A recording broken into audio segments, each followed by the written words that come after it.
Salut et bienvenue sur la chaîne La Révolution de ton intestin. Je suis tellement contente de te retrouver aujourd'hui pour ce super épisode autour du gluten. Pour tous ceux qui ne me connaissent pas, je suis Mélanie, spécialisée dans les problèmes digestifs tels que le SI, donc le syndrome de l'intestin irritable, le syndrome du côlon irritable, le SIBO, Small Intestin Bacteria Overgrowth et le système nerveux. Je suis également mentor et j'aide les autres professionnels de la santé à développer leurs connaissances en les supervisant aussi dans leur cas clinique. Mon objectif est de t'aider à retrouver une vie sans symptômes et à reprendre le contrôle de ton corps pour une vie plus sereine et libre. Alors, comme je disais aujourd'hui, c'est un épisode sur lequel je vais parler du gluten car vous avez été nombreux à me demander de vous en dire un petit peu plus sur mon histoire, mais sur aussi pourquoi on n'a pas le droit de manger du gluten, qu'est-ce qui se passe réellement dans le corps quand on mange du gluten. Donc, je vais t'expliquer tout ça. Alors, on va parler une bonne fois pour toutes du gluten, parce que là, ça suffit. Je vois trop de choses, trop d'informations, et trop d'informations, malheureusement, tue l'information. Alors, je sais que tu as sûrement dû voir que le gluten, c'est vraiment le mal, il faut l'éviter, ou peut-être lu qu'il faut l'éviter, surtout dans le régime FODMAP, ou peut-être que des gens disent, peut-être que tu as lu que le gluten était du coup l'aliment qui causait tes problèmes digestifs. Alors, moi, je dirais oui et non. Mais avant que je te les explique, j'ai envie de te parler du coup de mon histoire autour du gluten. Alors, ça a commencé quand j'avais 23 ans. J'avais donc développé des symptômes super chelous, comme me sentir ultra fatiguée après un repas. Non, mais c'était vraiment, je me souviens encore, hein, c'est marrant, mais je mangeais et je me sentais tellement fatiguée, mais j'avais besoin de faire une sieste. C'était juste pas possible. Si on était en face de moi, on essayait de me parler, déjà, je tirais des têtes bizarres parce que j'essayais de rester éveillée, mais en plus de ça, tellement fatiguée que j'y arrivais pas. Je me sentais vraiment pas bien pendant des heures. C'était très bizarre, ma digestion, je la sentais longue, je me sentais tout le temps lourde, j'avais le ventre mais tellement gonflé, j'avais l'impression tous les jours d'être enceinte et ça a duré au moins un an, d'où je me suis dit, bon, s'il y a un enfant, il faut que ça sorte, c'est plus possible. Mais du coup, ces ballonnements, ils suivaient de douleurs. Et du coup, je devais me bourrer de médoc pour vraiment calmer parce que c'était plus possible. Et qui disait plus de ballonnement, disait plus de reflux puisque tous les gaz remontent et bougent l'estomac malheureusement. Et bien sûr, le combo gagnant, parce qu'il en manque un d'un symptôme, c'était du coup la constipation. Et oui, pour moi, j'appelle ça vraiment ce combo gagnant. Quand on a les trois, c'est la totale. C'est juste un réel bonheur. C'est même pas comme si ton corps il disait, bon, allez, viens, je t'envoie un petit symptôme, puis tu te débrouilles avec. Non, il t'en envoie trois pour vraiment dire que là, il y a un gros problème. Parce que justement, les symptômes ne sont pas anodins. Ils sont là surtout pour te prévenir que quelque chose ne va pas. Donc, c'est vraiment, voilà. Il t'en envoie plusieurs au cas où si t'as manqué le premier, quoi. Donc enfin, après je suis allée voir un médecin et c'est là qu'il m'a dit, ok, c'est sûrement le gluten. Alors à l'époque, il y avait un gros débat sur le gluten, des personnes le suivaient juste pour perdre du poids. Donc justement, c'était devenu un peu une tendance quand on m'avait dit ça. Donc alors moi, je me suis mise à suivre le régime FODMAP pour mes problèmes digestifs. Mais alors forcément, vu que c'était un peu la tendance, il y avait des polémiques, je te raconte pas les réflexions que j'ai eues derrière. C'est ah, tu te mets au gluten parce que tu as du poids à perdre, tu te mets au gluten parce que c'est la dernière tendance, tu te mets au gluten parce que tu as lu ça, c'est le dernier régime à la mode. Donc, j'en ai eu pas mal des réflexions que moi, je voulais juste le suivre parce que j'avais mal au bide et que je voulais juste suivre ce régime sans gluten parce que bah, c'est ce qu'on m'avait dit de faire en fait. Je suivais les conseils de mon médecin. Donc, du coup, le truc, c'est que je lisais partout que le gluten, c'était le mal. Même en anglais, il y avait un panneau, une fois, il y avait écrit The gluten is the bitch. Donc, je pense que j'ai pas réellement besoin de vous traduire ici, mais au cas où, n'hésitez pas en message, je peux le traduire. C'est vraiment pour vous dire que le gluten, c'était vraiment quelque chose de vu comme mal. Donc, du coup, à force de voir ça, moi, je me suis dit, bon, ok, c'est ça le problème, il suffit que je l'arrête, tout devrait aller après. Donc, je me suis mise à suivre ce problème. C'est là que j'ai été contente parce qu'au final, oui, j'ai perdu un peu de poids. Hein, on dit jamais non à perdre un peu de poids quand même. Mais du coup, c'est là que vite, ça a tourné au cauchemar. Là, dans ma tête, c'était devenu une obsession. Je regardais toutes les étiquettes. J'étais à l'affût du moindre gluten. Et pour pas faciliter les tâches, bien sûr, les grandes industries, ils s'amusent à en cacher partout dans la composition de leurs produits. Donc, pour te dire que même la sauce au soja, si tu ne savais pas, elle contient du gluten. Donc, si tu ne connais pas, c'est cette jolie et goûteuse sauce qui accompagne tes sushis et oui, qui contient aussi du gluten. Donc, j'en étais arrivée à un point, il fallait que j'achète une sauce au soja sans gluten. Non, mais c'était devenu horrible, horrible. J'ai craigné même d'aller au restaurant. Ça me faisait peur. Parce que du coup, je me disais, mais mince, si je demande sans gluten, mais qu'il me donne quelque chose qui en contient, mais comment je vais faire? Qu'est-ce qui va se passer? Euh, et même à la longue, avec du recul, je me suis aperçue que j'ai même développé du coup des troubles comportement alimentaires parce que vraiment, j'étais obsédée, mais tellement obsédée par ça que au final, peut-être, oui, j'avais peut-être un peu moins de ballonnement, un peu moins de constipation, mais ils étaient toujours présents, peut-être un petit peu moins qu'avant. Mais à côté de ça, j'étais ultra fatiguée. Ça, la fatigue était toujours présente. J'avais perdu énormément de poids et j'avais ce stress au quotidien, ce stress à regarder les ingrédients, à regarder tout, tout, tout, tout. Et je me souviens, j'étais allée voir encore un médecin parce que bah, ça allait pas forcément super bien. Et là, elle me dit, bah écoute, elle tire sur mon pantalon et elle me dit, bah voilà, madame, c'est quoi ça? Elle me dit, bah il faut faire attention, là, vous perdez du poids. Et elle me dit, il y a presque une deuxième personne qui peut rentrer dans votre pantalon tellement vous êtes maigre. J'étais là, bon, bah ok, merci, ça va m'aider. Donc pour te dire à quel point j'avais perdu beaucoup de poids, comme je disais au début, j'étais contente, mais arrivé à un moment, c'était pas forcément ce que je recherchais, et puis même c'était trop enfin.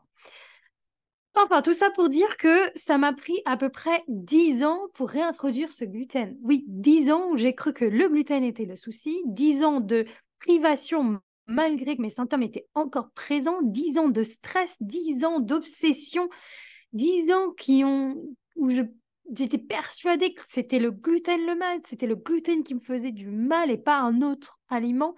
C'était vraiment la source de tous mes problèmes. Et bien sûr, dans cette histoire, mon système nerveux a commencé à s'en mêler. Et il s'est dit, tiens, si je m'amusais à te créer des peurs autour du gluten, comme ça, je suis sûre que comme ça, t'en toucheras pas. Alors moi, je me suis dit, mais qu'est-ce qui se passe? Oui, mon système nerveux était en alerte tout le temps. C'était encore pire que tout.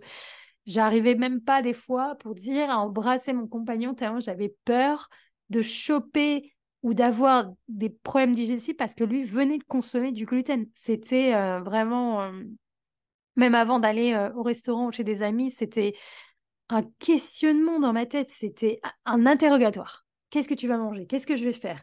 Si je mange du gluten, qu'est-ce qui se passe? Est-ce que je vais avoir des troubles? Est-ce que si? Est-ce que ça?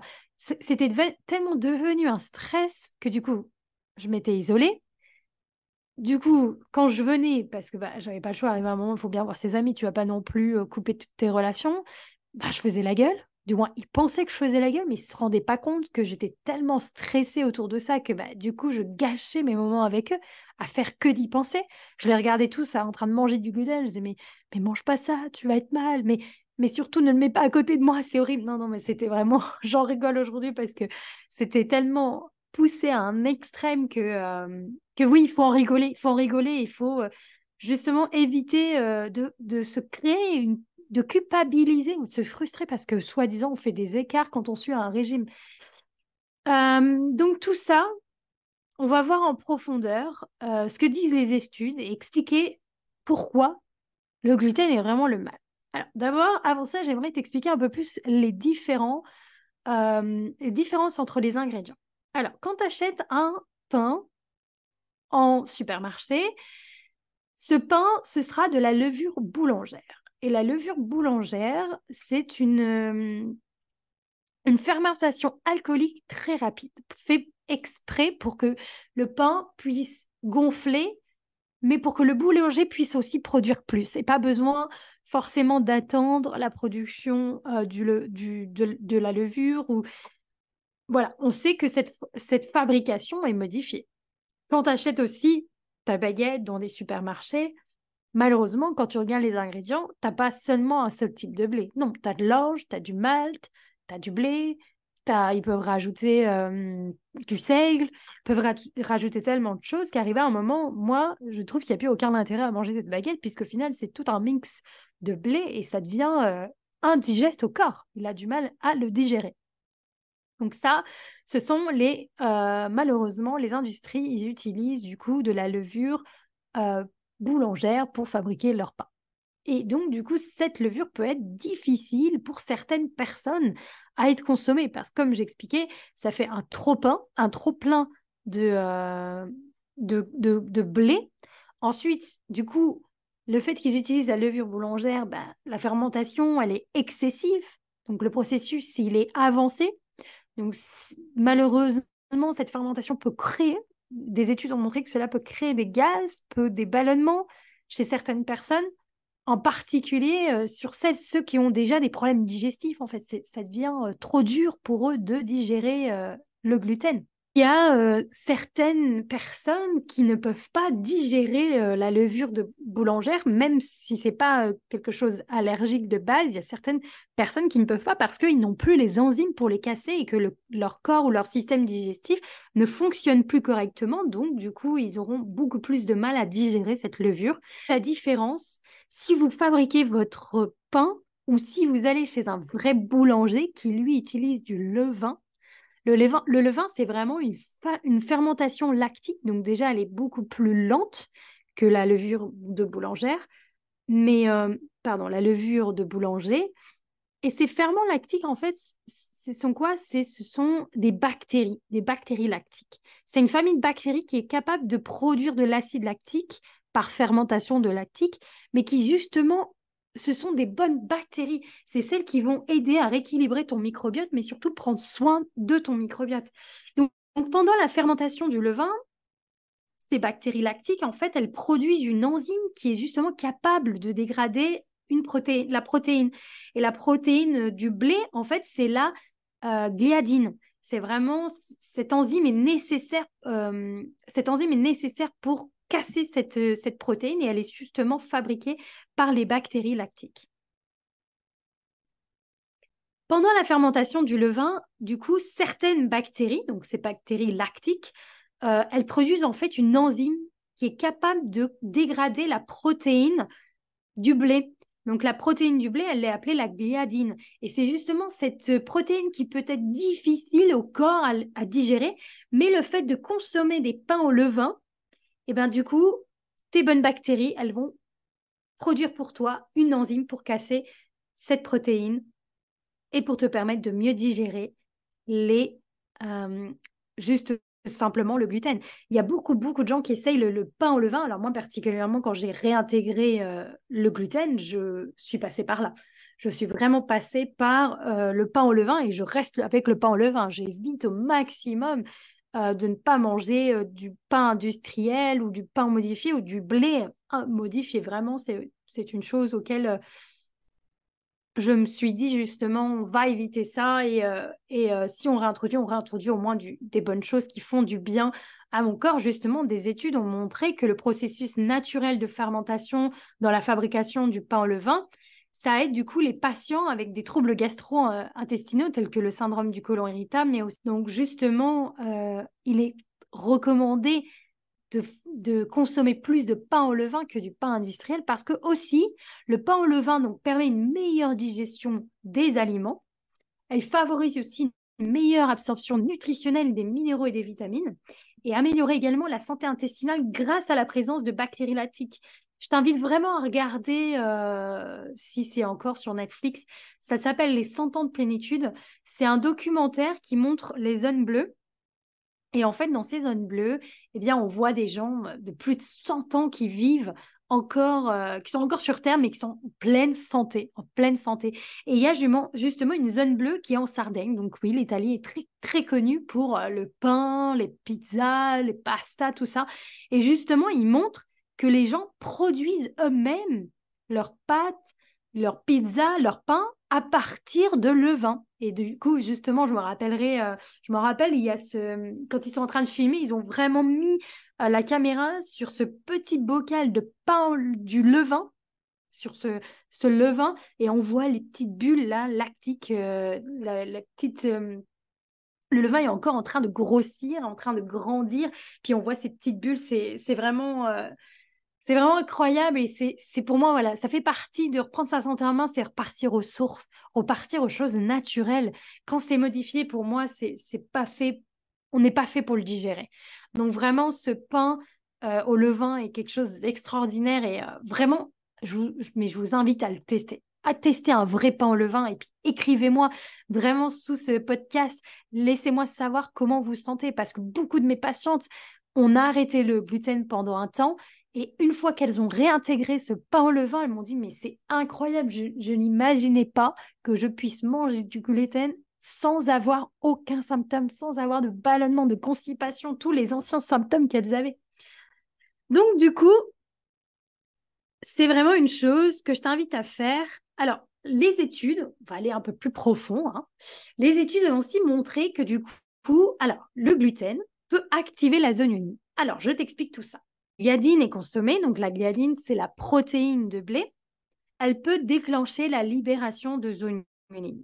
Donc, c'est-à-dire qu'en fait, ça va augmenter la perméabilité intestinale. Alors, la zonuline est une enzyme qui travaille autour de l'intestin.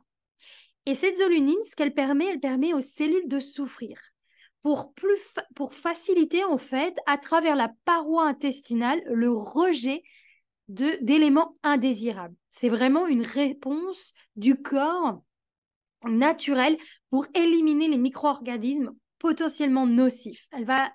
Cette zonuline va permettre d'ouvrir ces cellules et de laisser partir tout ça.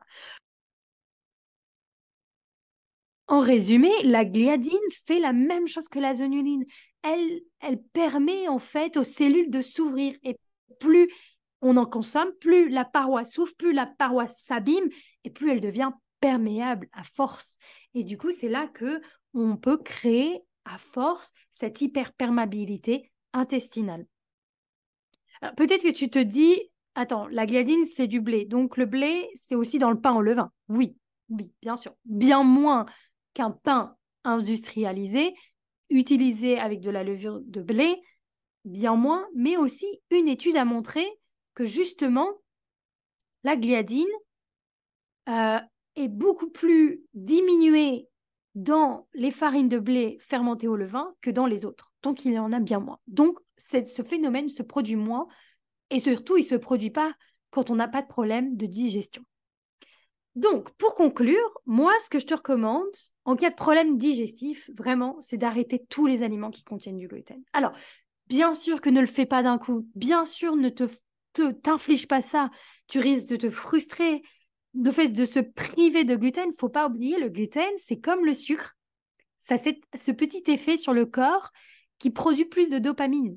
Donc, quand, par exemple, on se sent triste, fatigué, ben, le corps, lui, va aller pour le gluten parce que justement, ça va le rebooster, ça va augmenter la production de dopamine. Donc, c'est un peu, j'ai pas envie de dire drogue, mais c'est un peu le même effet que le sucre. Donc, du coup, non, ne t'inflige pas l'arrêter complètement. Vas-y progressivement, essaye de faire des échanges. Alors, bien sûr, les échanges, c'est pas d'acheter des produits sans gluten. Ça, c'est le pire que tout. Ces produits sans gluten sont horribles. Ils sont bourrés d'additifs, ils sont bourrés d'ingrédients qui peuvent causer encore plus de ballonnement. Donc, la marque Chard, c'est quelque chose, moi, je ne la recommande pas du tout et je ne trouve pas du tout ça bien. Mais bon, si tu n'as pas le choix, ce n'est pas grave. Il faut aussi savoir que des fois, on ne peut pas tout contrôler. Mais vraiment, voilà, tu y vas progressivement et doucement et on frustre pas, on stresse pas plus son corps. Donc, du coup, tu réduis le gluten déjà premièrement pour donner du repos à ton corps. Parce que arrive un moment, comme je t'expliquais, si le gluten est difficile pour toi de le digérer, ben, il va stresser, il va fatiguer la digestion et ça va te fatiguer encore plus et ça va être très dur de digérer tout ça. Donc vraiment, Premièrement, c'est pour donner un repos. Deuxièmement, c'est faire un sevrage. Comme j'expliquais, le gluten, c'est un peu comme le sucre, on en a envie parce que ça relâche énormément de dopamine. Alors, tant qu'à en consommer, essayons d'en consommer au moins un bon qui nous ramène des bonnes bactéries et qui protège notre corps. Donc, vraiment, pour éviter et pour casser un peu ce cycle de consommation de mauvais gluten, essaye de réduire ou essaye de l'arrêter. Et ensuite, pas plus. 1 voire 2 mois, tout dépend vraiment de tes problèmes digestifs. Et là, tu réintègres. Mais réintègre le bon gluten, repars sur de bonnes bases. Une petite épaule, grande épaule, parce que ceux-là sont pauvres en gluten, et un vrai pain au levain. Quitte à le faire toi-même si tu as le temps, mais cherche, je suis sûre qu'autour de chez toi, tu peux trouver un bon boulanger, un vrai boulanger qui a envie vraiment de se battre, qui aime son métier et qui veut prouver justement que le gluten au pain au levain, ce n'est pas le problème. Et justement, en incluant et réintroduisant du vrai pain, et ben, ton microbiote et ton corps t'en remerciera parce que ça va lui apporter que du bien. Voilà, c'est la fin de cet épisode. Merci à toi pour m'avoir écouté jusqu'à la fin. C'est très gentil. Je t'invite vraiment à t'inscrire à cette chaîne parce que cette chaîne va t'apporter de l'aide au quotidien pour t'aider à reprendre ta santé digestive en main et surtout, surtout, faire la révolution de ton intestin.